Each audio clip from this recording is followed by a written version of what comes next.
अस्सलामुअलैकुम, welcome back to my another vlog. उम्मीद करती हूँ आप सब ठीक ठाक होंगे। मैं भी बिल्कुल ठीक ठाक हूँ। तो फजर का टाइम था तो यहाँ पे मैंने नमाज़ पढ़ ली और मैं कुरान पाक पढ़ने लग गई थी। इतनी स्पीड के साथ मैं कुरान पाक नहीं पढ़ती, मैंने स्पीड बढ़ा ली थी वीडियो की। कुरान पाक आहिस्ता आहिस्ता ठहर ठहर के पढ़ना चाहिए और तर्जुमे के साथ पढ़ना चाहिए ताकि आपको समझ भी आए कि उसमें लिखा क्या है। तो मैं आहिस्ता आहिस्ता ही पढ़ती हूँ और उसके बाद मैं थोड़ी सी नींद पूरी कर लेती हूँ और फिर नाश्ता करने के बाद डेली रूटीन के जो काम होते हैं वो कर लेती हूँ। शादी के बाद बहुत ज़्यादा लाइफ बिज़ी हो जाती है, लेकिन फिर भी इतनी नहीं होती कि हम खुद के लिए थोड़ा बहुत टाइम निकाल लेते हैं।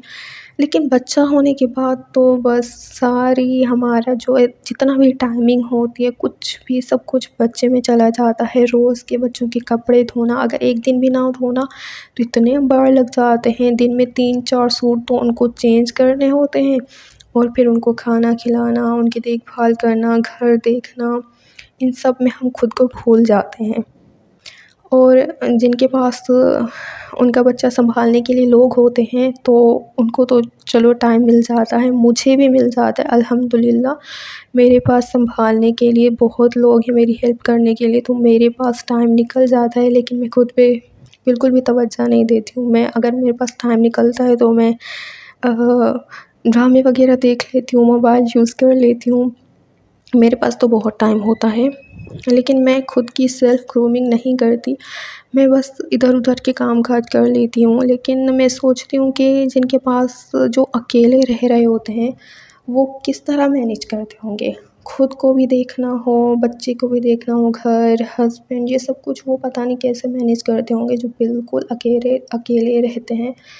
मेरे पास तो चलो बहुत लोग हैं हेल्प करने के लिए, लेकिन मैं फिर भी खुद पे फ़ोकस नहीं करती। हमें करना चाहिए। मैं ये सोचती हूँ कि चलो खुद के लिए ना सही, हस्बैंड के लिए तो खुद पे तवज्जो देनी चाहिए। हमें सेल्फ़ ग्रूमिंग करनी चाहिए, अपनी केयर करनी चाहिए। स्किन केयर भी लाज़मी हमें करनी चाहिए, अपने लिए ना सही अपने हस्बैंड के लिए ही कर लें। कुछ लड़कियाँ कहती हैं कि शादी के बाद ना हस्बैंड चेंज हो जाता है। पहले इतना अच्छा-सा होता है, हमें इतना टाइम देता है, लेकिन शादी के बाद हमें बिल्कुल भी टाइम ही नहीं देते, बिल्कुल चेंज हो जाते हैं। बच्चा होने के बाद और ज़्यादा चेंज हो जाते हैं। लेकिन आपने कभी सोचा है कि आप खुद के साथ क्या करते हो? क्या आप उनके लिए सोचते हो? क्या आप उनके लिए तैयार होते हो जो पहले शादी के शुरू-शुरू के दिनों में हुआ करते थे? क्या खुद की आप सफाई करते हो? नहीं ना, तो हमें खुद पे भी फ़ोकस करना चाहिए, अपने हस्बैंड के लिए सही। तो यहाँ मैं अपनी बेटी की नज़र उतार रही थी, कुछ दिनों से वो इतनी चिड़चिड़ी हो रखी थी, रोज़ रात को बहुत रोती थी। तो 7 मिर्चें लेके 7 बार उसके सर से वारना होता उल्टा-सीधा और फिर जलाने से पहले 3 बार कोई सी भी आयत पढ़ के फिर जो है मिर्च को जला देना होता है। और दूसरा तरीका ये पानी का गिलास है, जो मुझे मेरी फ्रेंड ने बताया था। पानी के गिलास को भी 7 बार वारना होता है और फिर गली में बीच रास्ते में फेंक देना होता है। तो इससे भी नज़र उतर जाती है और यकीन मानें मैंने दोनों तरीक़ों से नज़र उतारी थी। तो रात को मेरी बेटी बिल्कुल सुकून से सोई थी, बिल्कुल भी उसने मुझे तंग नहीं किया था, आराम से सोती रही। तो हमें चलो एक रोज़ाना ना सही हमें 2-3 दिन छोड़ के बच्चों की नज़र लाज़मी उतारनी चाहिए। जो लोग नज़र में बिलीव नहीं करते हैं उनकी तो ख़ैर अपनी मर्ज़ी वो करें ना करें, लेकिन जिनका बिलीव है नज़र में तो उनको तो लाज़मी नज़र उतारनी चाहिए बच्चों की, क्योंकि बड़ों को इतनी नहीं लगती, बच्चों को बहुत ज़्यादा और बहुत जल्दी नज़र लगती है। तो आप उनकी नज़र लाज़मी उतारा करें। जब भी आप देखो कि वो बिना वजह रो रहे हैं और ऐसे ही चिड़चिड़े हो रहे हैं, तो आप नज़र एक बार लाज़मी उतार लिया करें और दम वग़ैरह भी करा लिया करें, जैसे कि मस्जिद के कारी साहब, मौलवी वग़ैरह होते हैं ना उनसे।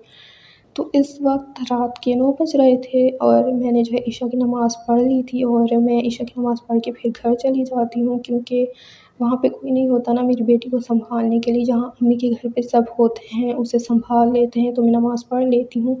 तो नमाज़ पढ़ने के बाद फिर मैं वापस उसके ये दोनों थैले और ये रोज़ के उसके सामान होते हैं, ये दोनों थैले उसके लेकर मैं यहाँ घर पे आ जाती हूँ और यहाँ पे आने के बाद मैं बिस्तर वग़ैरह बना लेती हूँ। रात को क्योंकि लाइट चली जाती है तो ये चारपाई है, इसे मैं बाहर सहन में डाल देती हूँ और हम लोग रोज़ ही रात को जो है बाहर सहन में ये वाली मच्छरदानी लेके मैं और मेरी बेटी बाहर सहन में सो जाते हैं, क्योंकि 11 बजे लाइट जाती है और 1:30 बजे जाती है, और लेकिन अब 1:30 बजे आती नहीं है। अभी 2-3 बज जाते फिर ही लाइट आती है। तो यहाँ पे मैंने क्या किया, मैंने बिस्तर वगैरह बना लिया, फीडर भी बना लिया, तो अभी मैं उसे वापस लेने जा रही हूँ। तो ये था मेरा आज का व्लॉग, फिर मिलेंगे नेक्स्ट व्लॉग में। अल्लाह हाफ़िज़।